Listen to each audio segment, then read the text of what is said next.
Welcome. A lot of material to go through and I want to try to get this done in 10 minutes. So, first up, let's talk about how floor collision works in this game. The game actually checks every single frame. It checks for two things. One, it's going to check for where Link's position is going to be with his current speed if it continues, along with decaying or whatever it has to account for. And of course with what your control stick is going to be inputted, whatever actions that you're taking that are going to affect your momentum, all taken into account. So it has this new position that is what is expected to be your next position basically. Assuming you're allowed to be in this position, it will then check for whether or not there is floor collision. That's one of its first checks that it does when it comes to collision checking. So what it does when it checks for floor collision, it has to do this every single frame, is it, for whatever good this does, starts with the bottommost point of Link's hitbox in the middle of it. It adds 50 units, so it has a point, then it starts to draw a ray starting there, going downwards. It's 50 units knock at a time. That's true for both adult and child Link. So whatever that can account for, the height isn't taken into account, is what I'm trying to get at, and so that seems to be the case for Majora's Mask for all different forms. The higher the form, the less clipping capabilities you have from a pop-up, so to speak. The shorter you are, the more capabilities. Basically what it boils down to. So again, middle of Link's hitbox, the bottom of it, add 50 units to it, point a ray downward. The very first floor that it hits, that's going to be what the floor that Link snaps to on the next frame. And show that off just real quick. As you pass through, as Link's center passes through, he's going to start stepping up, and he's up. It takes a couple frames, by the way. It doesn't happen until Link's center passes over. That's just how it is. The game is checking for that frame, for that floor every frame, whatever floor it's going to be, with the given momentum and everything, until it finds it. It's not specifically Link's actual hitbox, but where it's projected to be again. Just want to make that clear. So that's how that works, at least in Ocarina of Time, and it seems to be the case in Majora's Mask. Another quick thing to note, here are mushrooms and how it works real quick. This is what we call a traditional ledge pop-up. So the way this works, seemingly, is that you're on the right side of this mushroom. The stump is off to the right. This is normal. The hitbox normally snaps up whenever you first grab a ledge like this from a jump, and then Link pops up. But he's not just popped up, he's actually above the ground. So I think what's going on here is he's snapping to the height of where the tree is, because that's where Link's hitbox will fit, so to speak. Then he has his gravity is added onto it. I guess, I don't really know for sure, but he's a little lower than that, till finally he drops onto the ground. This only happens on the right side with the stump. This does not happen on the left side.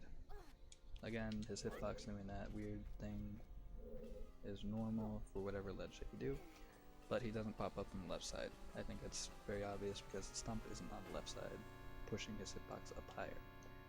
Okay, just a quick note on rulings though. No, I'll wait till for later. Next up is Deku Palace. Deku Palace is fun. We're going to start over here just to show off 50 units real quick.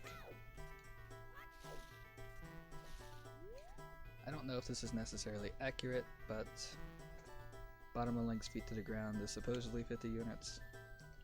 That's assuming that's accurate though. Anyways, it might be different from Majora's Mask, but I don't know how to check that, so we're going to move on.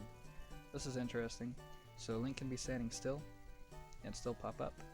I think the reason that this clip works is because the side is moving, so moving platforms are a little janky when it comes to the collision checker. I assume, I don't know for sure, so frame by frame basis I just assume that the side isn't properly accounted for, but that the collision checker is somewhat properly accounted for, so it just checks for if Link is underneath the platform, and then the floor is within those 50 units, so it snaps to the floor when it realizes Link is underneath it, the center is underneath it, and the 50 units is there.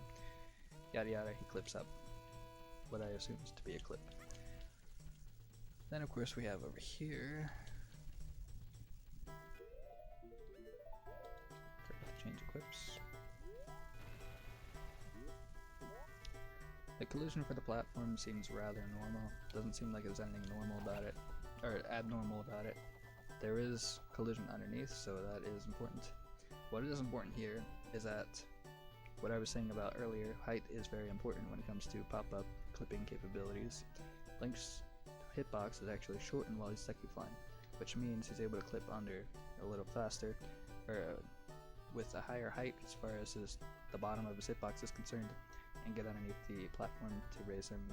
That because the floor is within 50 units.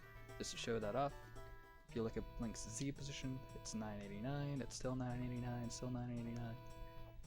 So he finally passes under, it's 995, which implies his hitbox is underneath. He pops up. Yada yada. Seems like a clip. I have to rush. Next up, Oceanside. Okay, I'm going to talk a little bit more about the rules themselves here, but not until after the explanation. So, this is a slope, obviously, on the canoes, and forgot to show off. You just have to trust me that there is collision underneath the platform in Deku Palace. I'm sure that's very easy to check if you really wanted to. Try to call me out if you want. Good luck. Anyways, back to Oceanside. So there's definitely collision under here. You can see it. You can see Link is unable to pass through it. And these canoes obviously also have collision. We're able to walk on them. So what's going on here is that Link, again, the game is checking his next form of movement. So just to show it off real quick, if you approach the spot with some of the lowest speeds that you can travel, he actually won't pop up. And I'm pretty sure that the reason for that is simply because when it checks for that next frame where his next position will be, it's not enough for 50 units to be above, or the ray to be drawn 50 units above going down and for it to hit the floor. It's still not quite there yet. The checker needs to be, his speed needs to be a little more, which means that whatever is checked, what position is checked, is a little further out onto the canoe, which is going to raise his height, which is going to raise the 50 units where it starts out before it drops until it's finally going to hit that floor, basically, on the way down. Of course, that doesn't happen until your speed is high enough. Just show real quick if I can do it without voiding or anything. Voiding comes from the web, I think, so you can go up to the right side. If I can land on this thing, maybe it's easier to do with Zora. Zora's a tall boy. Okay. Should have made a safe state of Zora, I guess. Okay, so Zora Link can pop up, but it really depends. So you have to make sure your speed is great enough to get high enough on the hitbox. Normally, you can see here I'm going full tilt towards it. It's not high enough, I think, if I remember from testing earlier. Usually he won't pop up, but sometimes he will, sometimes he'll void. It just really depends on that frame data that you get. Moving on. What's this one again? Lulu's Room. This is the last one, I think? Cool. So, Lulu's Room is moderately interesting. Oh, and then I have the Swamp Hut to the center. So, not much going on in collision here. The walls go straight up, go the whole way up to where the actual floor is. Then you also have this slope ceiling here, which you can see a little better if I hide the room. So it's pretty obvious there's a slope here that represents the ceiling, etc., etc. This clip only works on the outer edge, for 1. 2, Goron's hitbox while rolling is a lot shorter than when he is actually walking around. So 3, when he pops up on the outer edge with this shortened hitbox, because he's able to go higher, at the bottom of his hitbox adds at 50 units, draws that ray down, realizes the floor is within the range. So he pops up to it, and that's how you get this heart piece here. Does seem to be a clip. Finally, we have...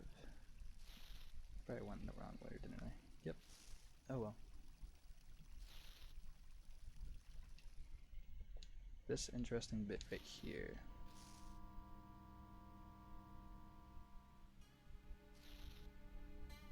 So, just so it's clear, the top of that little awning there, that awning above the door, most certainly has collision on the top of it, obviously, but it doesn't appear to have it on the bottom. The bottom of the roof up there definitely does have collision, it looks like. That's all I want to show with the collision here, so I'm going to turn this off so it's not as laggy. So, back to traditional rule set. Pop-ups are traditionally allowed, but what constitutes a pop-up? By the rules, it sounds like a pop-up is when you have one-way collision, and you're simply passing through the side of the collision where it doesn't exist. Two-way collision, on the other hand, was you're passing through it, there is an obvious problem. The one weird thing about two-way collision in this game, though, is that there's not actually a plane that can represent collision with both sides on it, with collision on both sides of it. It actually has to have two planes of collision, one on each side, one with a collision on either side, to represent a wall that you can't pass on either side. It's not just that one plane with collision on either side. That's just two-way collision doesn't exist. Just get that out of the way. So, this right here would very clearly be allowed because there's no collision on the bottom, you're not passing through anything, etc, etc. You're just going to do that one way. This over here, you're passing through the bottom of it. Just to show you cannot levitate through it on this side, it only happens when you're on the awning. And the reason that happens on the awning is because your hitbox is a lot higher than what it would be. In fact, you can see it's above. You can see that the hitbox is way above the roof itself. Happens when you walk up, happens when you roll up. In both cases, the logic seems that it is much higher than what you can step or roll up. Just to show, numbers are about 274, 276 to 318. That's about what, 45, 50 units or so, compared to if we were to go over here to these steps over here, which are about 30 units, and I will show the numbers here as well. Link cannot roll up these, and he can't walk up. He has to do a little hop up. The bottom one is, there we go, about 302 compared to 299. Wrong numbers, sorry. 535, negative 535, negative 503, which is about 32. So he can't walk or roll up here, which implies that the other one would be normally too high. So it's not like he's stepping up a stair or anything like that. He's actually being popped up because of the floor collision popping him up. That's all I have for you. Good luck, have fun with discussions.